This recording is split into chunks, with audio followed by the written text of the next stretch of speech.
battle. I dag det Anne of the North som hedersgjest. Det ganske kult å få oppleve det her. At så mange flinke artister coverer mine låter. 400 millioner motherfucking streams. Ja, jeg sjekket ut her. Det mye. Så sceneskrekk, og du tross alt lever av dette her, så det jo bra tøff.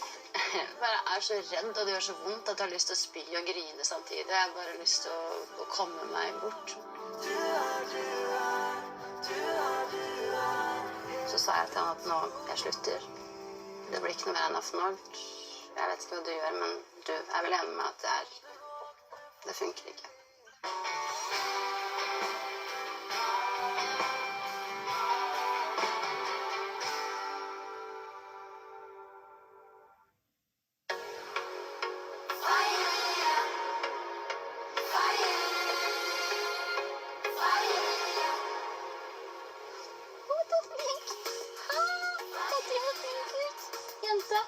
Gutt.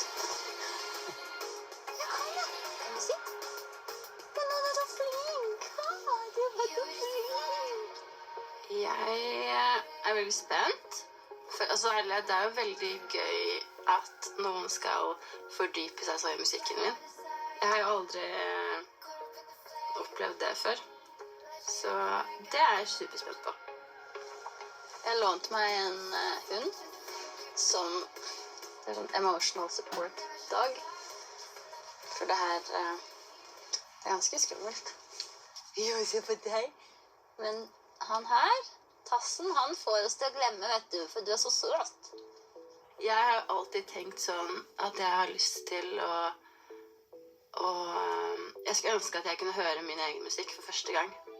At jeg liksom ikke hadde vært med på prosessen å lage den, fordi som artist så blir du så innmari opphengt i alt du gjør da, altså sånn du analyserer alt. Det liksom å se seg selv i speilet. Du ser mye mer feil med deg selv enn det du gjør med andre. så jeg spent på å se... Nei, her føler jeg blir liksom det.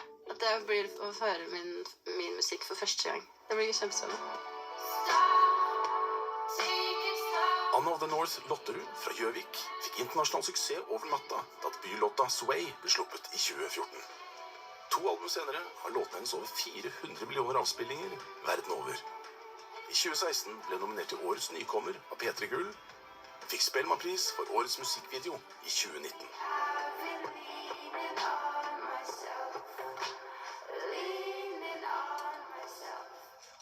Det brød og non-stop for Nanna. Jeg synes egentlig at jeg ble kjent med Anne allerede på bussen. Hun var ganske åpen som person, sånn som jeg opplevde henne. Hun jo sånn som byr veldig på seg selv da. Det veldig fint at hun har sin dag i dag, og at hun får lov å sitte og skinne og fortelle sin historie, og får alle sangene sine der hun veldig fortjent. Men hun en nydelig jente. Veldig glad for at jeg har blitt kjent med henne. Det noen som imot å ha bare litt lime oppå ananasen? Nei, det bare... Ikke det digg? Det var en veldig enkel måte å lage eggerøre på. Jeg tar det alltid i steikepanne. Altså, det var så mye, så tenkte jeg bare få det oppi der. Ja. Det en luksusvariant, det der. Jeg tenkte jeg skulle bare si at på et eller annet tidspunkt så går jeg bort der. Ikke før vi ferdig med å spise, men så når det begynner å nærme seg at vi forsynt og sånn, så bare lusker jeg meg bort der, så begynner jeg å lage litt lyd, og da vet dere at da burde dere få med Anne bort dit. Vi lager frokost til Anna, og så har vi forberedt en liten frokostlåtene. Så skal liksom jeg bare gå bort her, og så når jeg begynner å spille, så skjønner folk at de må få Anna bort dit. Kan du ikke lage en sånn der kakao? Ja, akkurat sånn lyd jeg burde lage, men jeg kommer ikke til å gjøre det. Anna of the North, det din dag. Takk. Og så fin hatt du har. Til May-Britt. Ja. Som bare liggende. Jeg bare har gått rundt, så jeg har på samme som i går. Jeg bare døgnet. Overraskelse! Det slitne. Faen var fin avslutningen din i går. Låta di. var svært. Anna, alltid synes hun har hatt noe eget. Veldig fin musikk. Veldig ren, da. Jeg husker jo når hun slapp Sway veldig godt, og jeg elsket jo den låta. Jeg elsker den enda. Så har hun en sånn ro over seg. Det er min favorittfrukt, jo. Rockestjerne som... Er det det? Ja, jeg stemmer det. Ananas. Det er Øystein som har skjært opp med litt sånn lime, og så litt kanel på.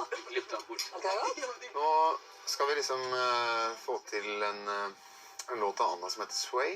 Så er tanken at jeg gjør litt av låta alene, og så plutselig så starter det som alle å synge. Det er veldig lett koredel, så det burde gå greit. Musikalske folk catcher det fort.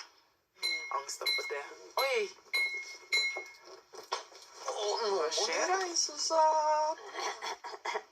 Hva er dette for noe? Oi! Skal jeg få en sang? Nei, jeg begynner å grine med en gang. Det er ikke jeg klar for. Å nei, nå er jeg spent. Er det sånn her det er? Jeg skjønner det. Altså, jeg kommer til å grine hele dag, jeg, for jeg... Ja. Du kan starte nå. Ja, men jeg, altså sånn...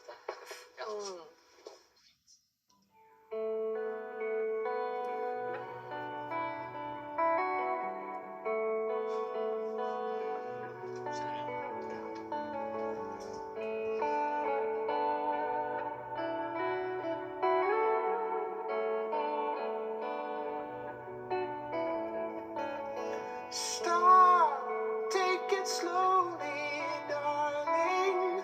This time I'm feeling a change. Stop, don't think too much about it. Love's gonna heal us again and again. Sweet, just move with me, darling. And I'm going to move with you too. Can't stop, now you got me going on top, such a beautiful view.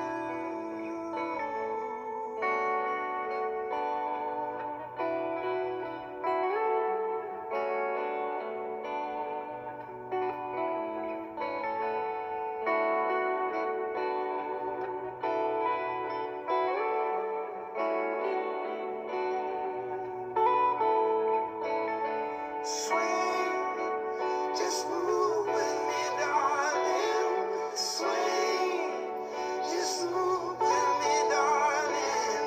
Sway, just move with me, darling. Sway, just move with me, darling. Again and again, and again, again and again, and again, again and again, and again, again and again, and again,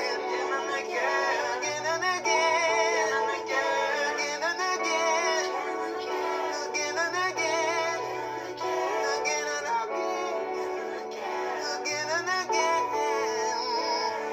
Stop, take it slowly, darling. This time I'm feeling a change. Stop, don't think too much about it. Love's gonna heal us again and again, again and again, again and again, again and again, again and again, again and again, again and again, again and again, again and again,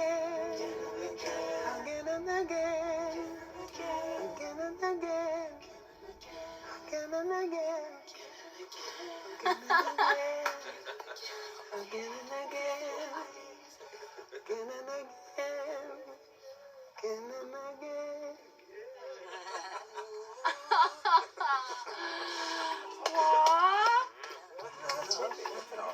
Det var nydelig! Veldig, veldig glad for at du er her. Ja! Herregud, jeg får litt sangen. Det var kjempefint. Skjønner jeg godt.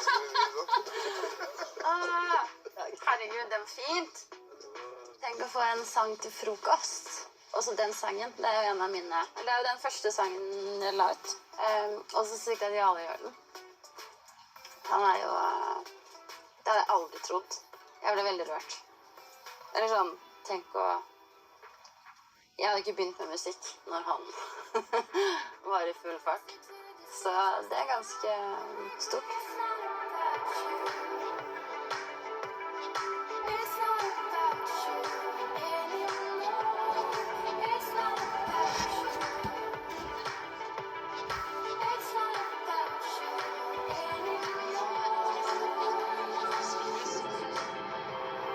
Jeg gleder meg veldig til min dag, og at jeg skal slippe å gjøre noen ting, og at de skal covre meg.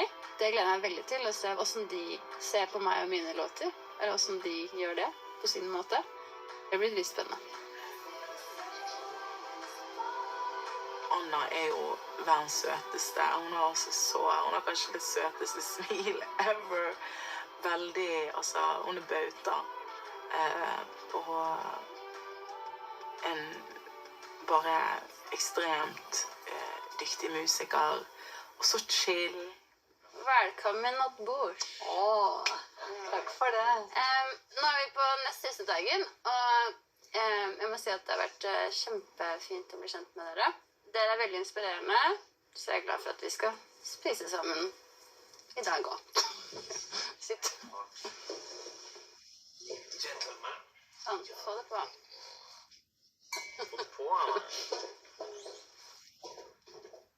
Vi snakket litt om det, at det er et misforhold mellom hvor du har liksom ditt hovedvirke, og der du er fra og der du bor. Altså, labelet mitt, eller teamet mitt, alt sånt er jo i USA, og det er også der jeg spiller mest, streamer mest, folk kjøper mest av platene mine der. 400 millioner motherfucking streams. Ja, jeg har sjekket ut her. Det er mye. Fy faen. Nei, herregud, det er ganske mye. Det er jo mange som hører på musikken min. Det er gøy, og det er gøy at det har nådd så ut til... Altså, det er overalt i verden. Jeg spilte i Indonesia og Singapore i 2019. At jeg får lov til å reise alle de stedene og spille min musikk, og folk vet hvem jeg er. Og har hørt musikken og synger med. Det er ganske... Det er kult. Ja, for det er 400 millioner streams på dine låter. Så har du vært med... Du har gjort noe samarbeid med Tyler, The Creator også, som har sikkert vel så mange... Tyler, The Creator, det er favorittartisten til datteren min. Ja. Jeg vil si det. Og hun Du er sa så... det var meg. Du sa det var meg.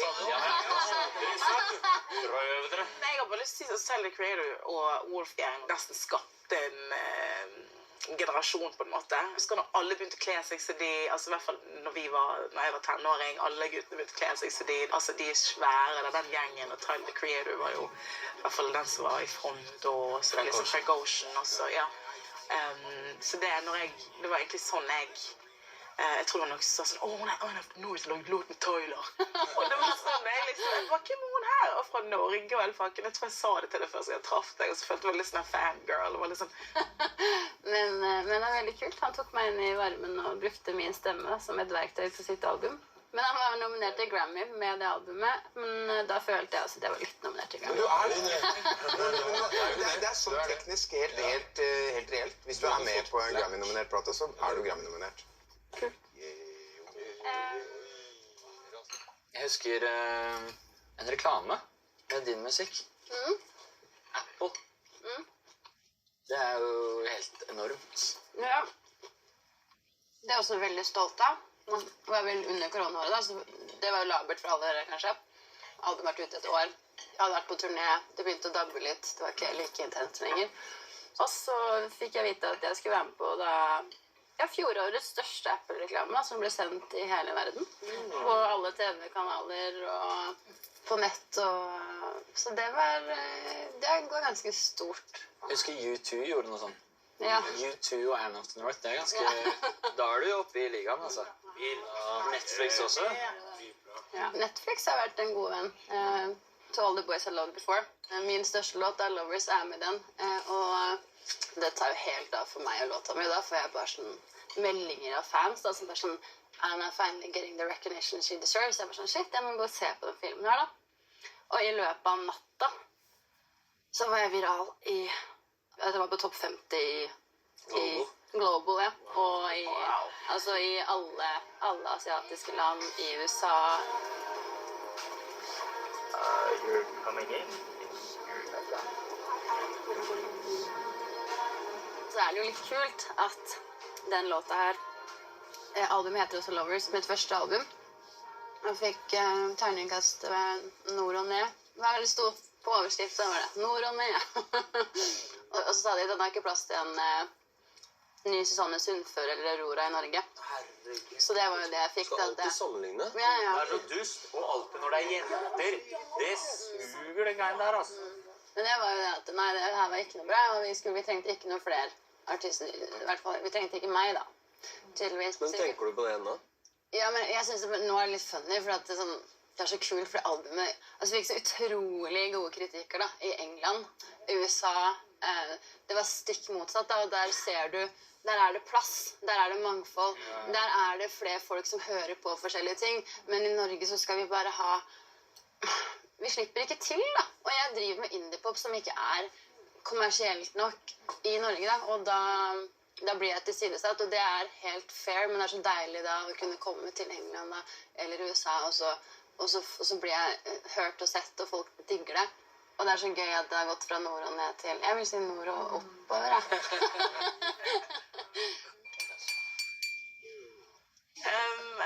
Anna, jeg har så utrolig respekt for deg.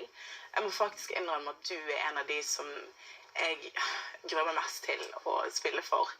Fordi at jeg har så respekt for deg som en jævlig bra dame som er jævlig god i det hun gjør. Og grunnen til at jeg også er litt redd for at jeg skal gjøre Lovers. Og det er jo den største låt, og en låt som jeg elsker. Men ja, og det jeg har skrevet den om på norsk, og som en liten hyllest til alle damer. Men deg, som jeg har blitt kjent med her, og bare digger liksom, jeg oppriktig digger deg. Jeg gleder meg masse.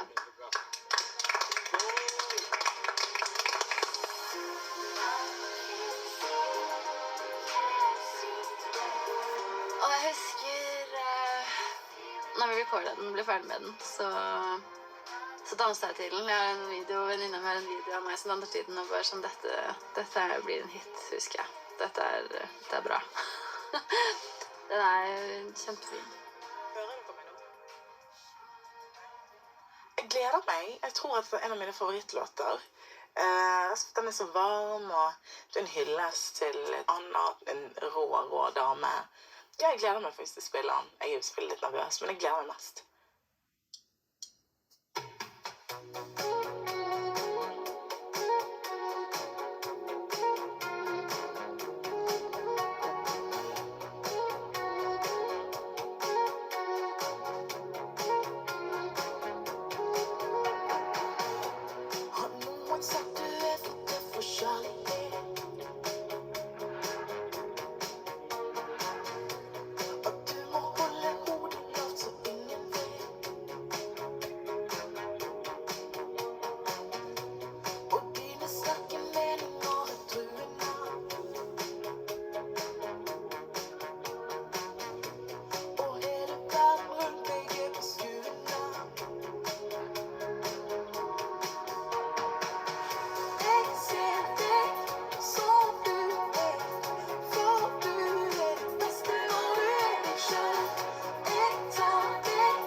Føles det som du aldri kan slappe av?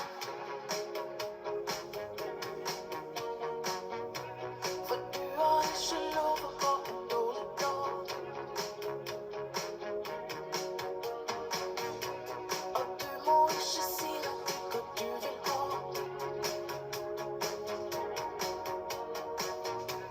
Men været kom med dagen som vi ble fortalt. Jeg ser deg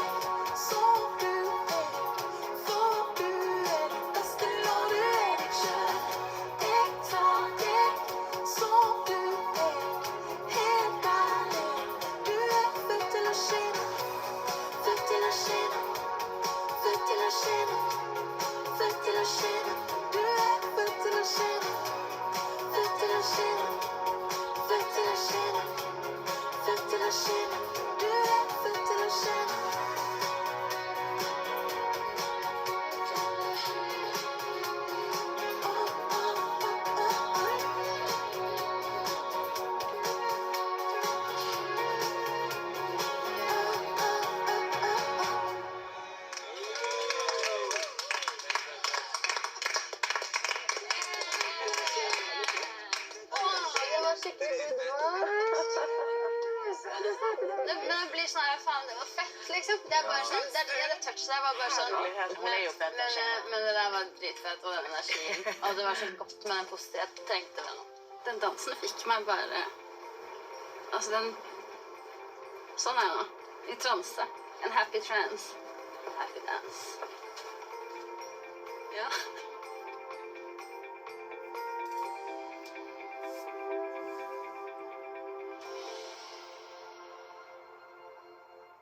Hva inni deg selv er det som gir deg den beste følelsen når du skal drive med musikk? Jeg har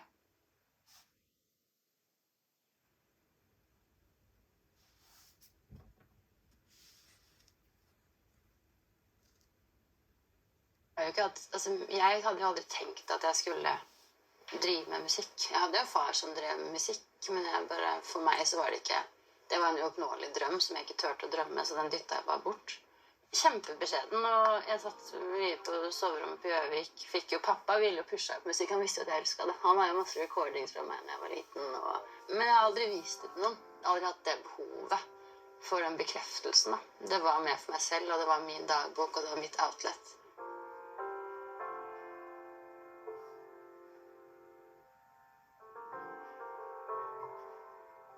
Og jeg tenker på deg, Anna, på den bussturen fra Bodø og ut her til Kjerring her. Så det var første gang jeg møtte deg, ikke sant? Og da snakket du så liksom, du var så utrolig, hadde så veldig liten tro på deg selv. Og jeg ble så overrasket, for jeg hadde jo vært hjemme og sett på videoene dine hvor du framstår som veldig sikker og fin, og du skriver fine låter, og det var liksom ingen grunn til at du skulle være usikker. Føler du det fremdeles etter en uke her også, holdt jeg på, så har du blitt litt høyere på deg selv nå? Nei, men det tror jeg aldri kommer til å bli, egentlig.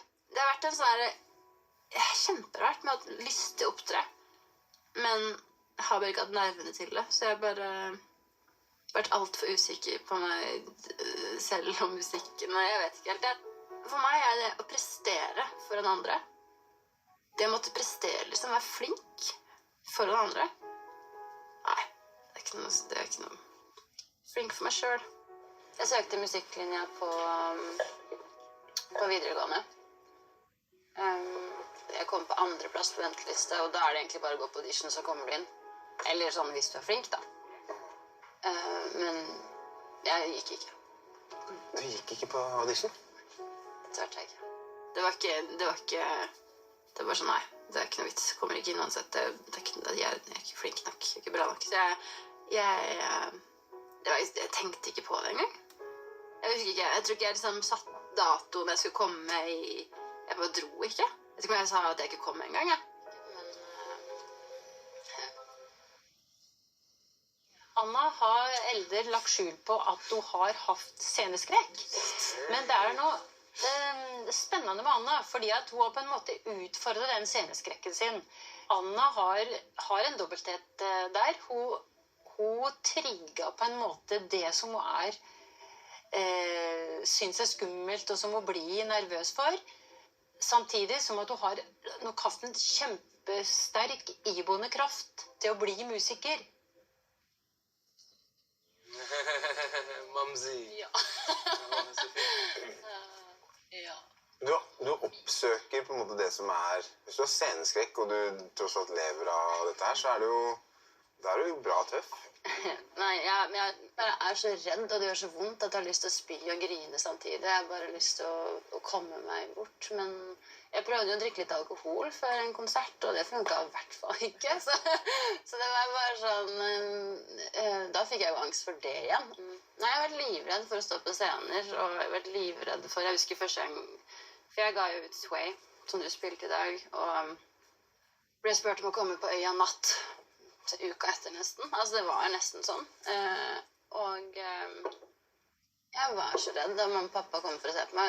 Jeg tror de også holdt på å pisse på seg, for de så at jeg bare stod. Altså, jeg var hvit som et spøkelse, jeg bare stod sånn. Og jeg hadde ikke sjans da. Jeg stod, altså jeg bare sånn, fikk jo terningkast 2 der og da, for jeg stod bare, altså jeg har ikke, altså det er så vondt da. Det har jo vært et tidspunkt i karrieren min hvor jeg tenkte at det her går jo ikke, jeg kan jo ikke gjøre det, for jeg kan ikke stå på den scenen der, det går ikke.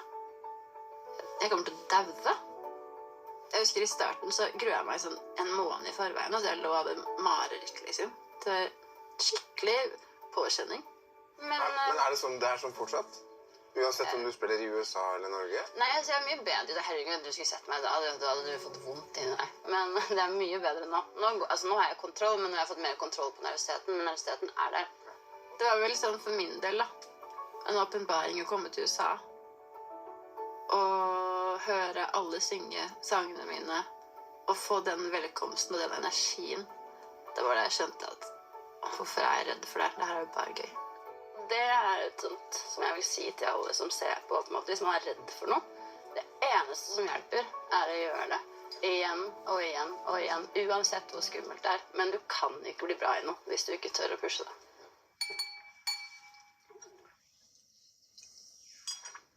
Anna? Ja. Jeg synes det alltid er så hyggelig å møte deg, fordi vi slår av en som regel litt lengre prat hver gang. Det blir som regel litt mer enn «Halla, hvordan går det?» Fint. Snakkes. Og jeg gikk gjennom låtene dine. Bare se hva er det som taler til meg med en gang. Og så kom jo Someone Special. Jeg håper du liker det. Ja, herregud, så gøy. Og det er faktisk en fun fact. Pappa spiller piano på... Utrolig fin låt. Han gleder meg veldig. Ja.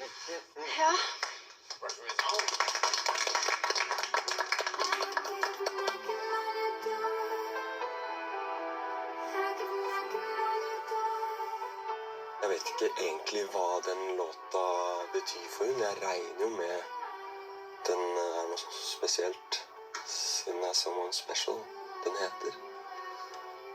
Men hun er et flott, følelsesfullt menneske og veldig snill sjel, så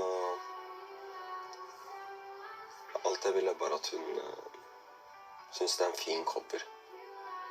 Det håper jeg.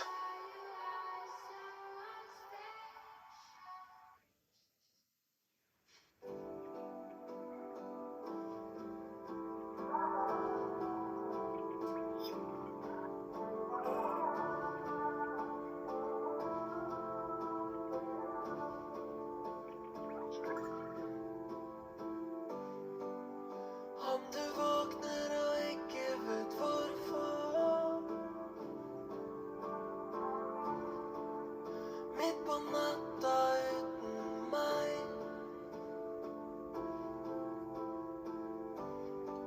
kommer tilbake så lenge jeg puster, for du er mer enn jeg fortjener. Jeg glemmer aldri deg, min engel. Vær så snill, hold rundt meg litt lenger. Har deg til vi blir gamle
var så gøy, for det var så bra at den med.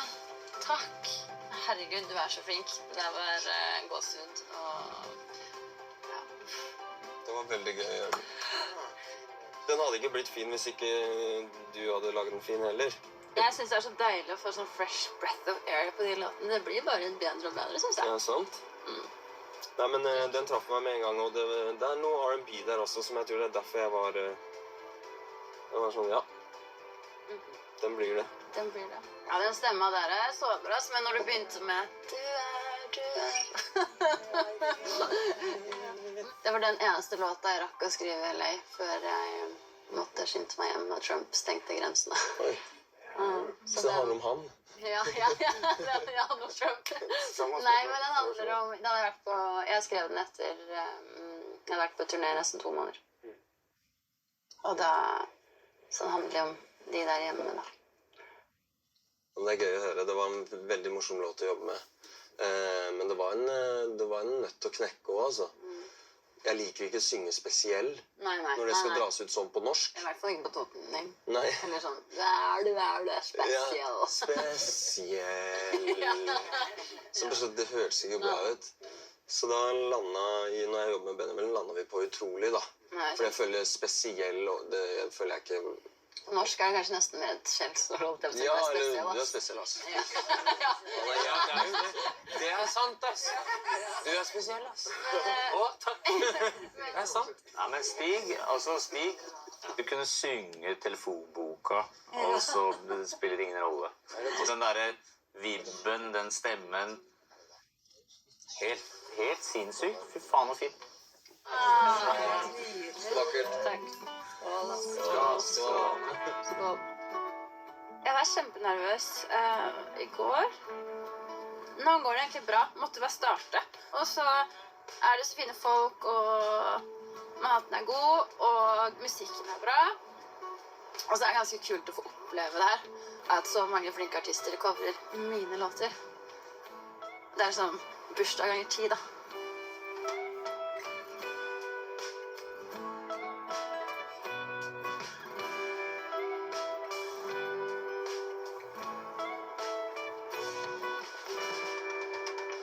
Anna jo en sånn... Hun har en sånn skille mellom hvor jævlig bra hun og hvor mye hun tror på det. Hvis hun begynner å nærme seg hvor bra hun hvis selvtilliten hennes matcher det, så blir det så dynamitt da.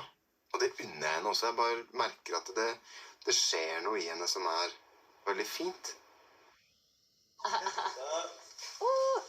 så god. Du sitter jo med 2 av Norgesmesterne i terningkast 1 her. Ja. Og det var ganske tungt. Så blir det litt sånn at det vanskelig å ikke la det påvirke en og føle seg nedtrykt. Men jeg tror også det litt noe med det der at, vet du hva? En persons mening den dagen han sto opp på feil bein, skal ikke få ødelegge spillelysten min og gleden som musikken lager for liksom 100 000 av mennesker, og det gjelder jo oss alle 3. Jeg har overhodet ikke latt det på en måte stoppe meg. Jeg har det jo dritfett. Men det bare når jeg kommer til USA, da, så det bare en helt annen game, liksom. Og det jeg hjemme. Det dritfett. Ikke det sånn profet i egen by? Det vanskelig. Man skal bli profet i egen by. I musikk da kan man ofte fort føle seg ganske alene, fordi vennene mine rundt meg forstår kanskje ikke helt hva jeg driver med, da. Så det veldig godt å ha noen folk rundt seg som forstår disse tingene her, da. Bare noen å dele de oppturene og nedturene man møter på. Og når vi snakker om terningkast eller bra konserter, gode altså, alle har på en måte vært der. Så vi har hatt de nedturene, vi har hatt de oppturene. Vi har veldig mange erfaringer som vi kan kjenne oss igjen i. Jeg synes det å sammenligne seg med andre, det kan være veldig destruktivt.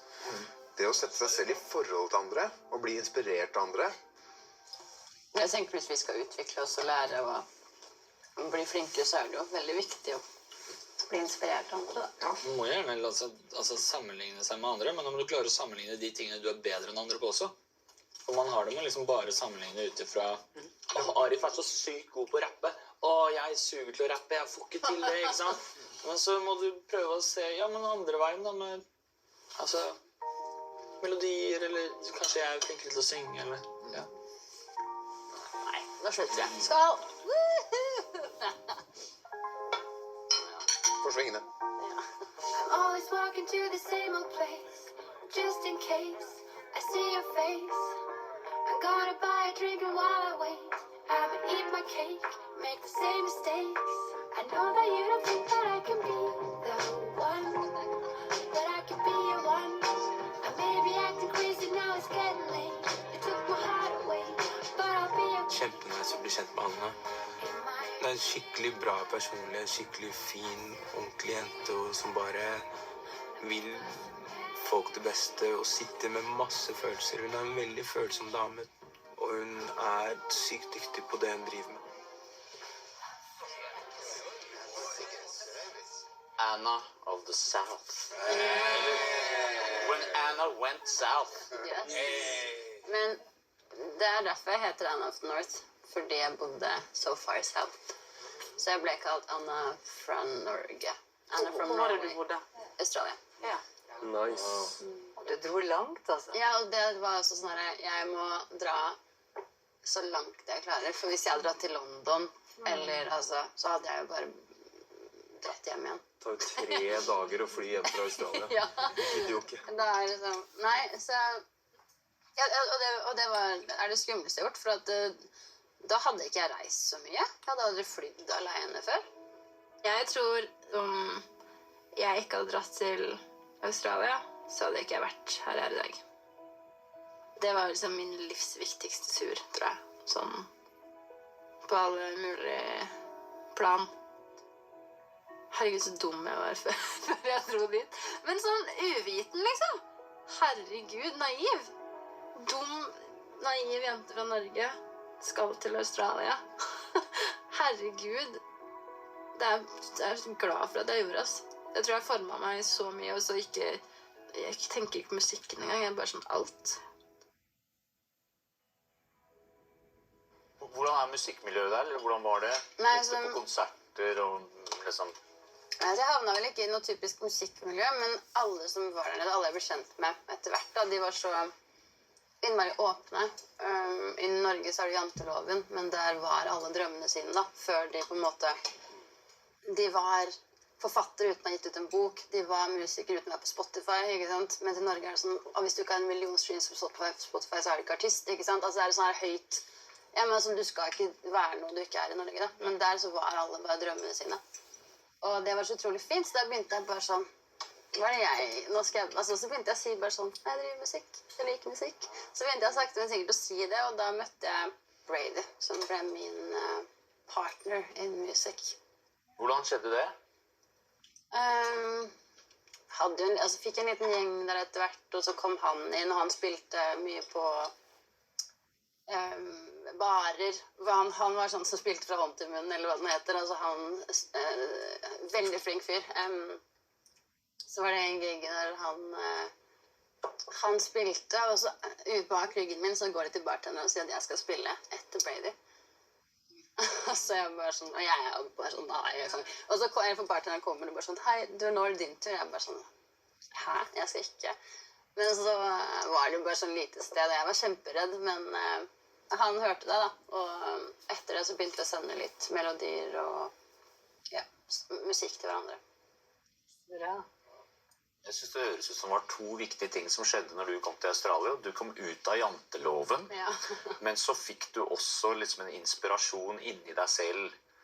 Så liksom en ting er at du ble flyttet til et sted hvor du turte ting, men så det skjedde noe inni deg i tillegg, og kulturen der tok det imot da. Men det var en helt ny verden for meg.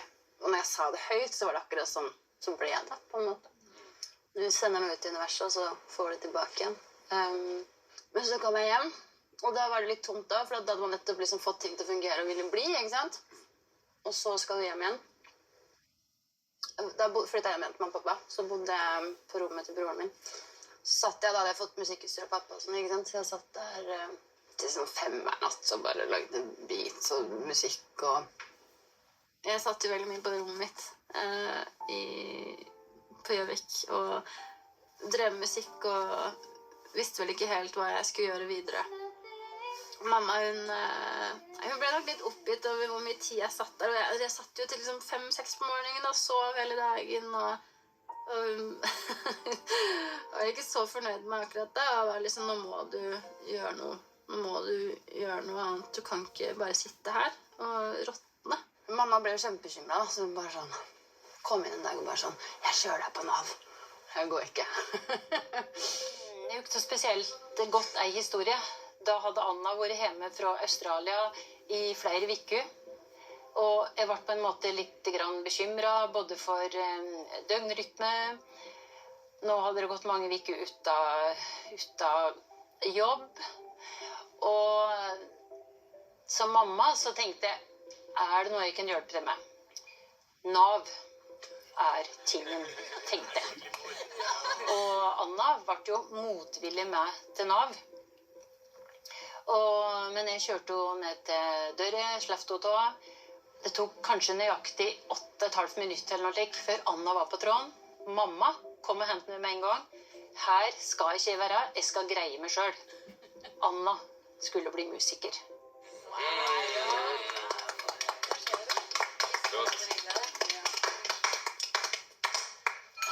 Jeg kan avbryte en fantastisk historie. Etter å bli bedre kjent, så har jeg funnet ut at vi kanskje i overkant følsomme mennesker. Etter all griningen fra vårs. Og jeg fant en låt som traff meg skikkelig. Jeg skal tolke My Love. Fordi den så fin, ass. I'm still thinking of you. Round and round, upside down. Wherever you go, you got my love. My Love, det en artig liten låt. Jeg synes det et fint budskap, selv om kanskje ikke det vi har gjort har fungert så bra sammen, eller vi ikke skal være sammen, så skal jeg alltid se etter deg på en måte, eller du har min kjærlighet. Det synes jeg litt fint. Jeg vet ikke om dere vet, men det her ikke bra. Vi har det ikke bra, vi klarer ikke å samarbeide. Jeg føler ikke at jeg har en stemme i det prosjektet her lenger.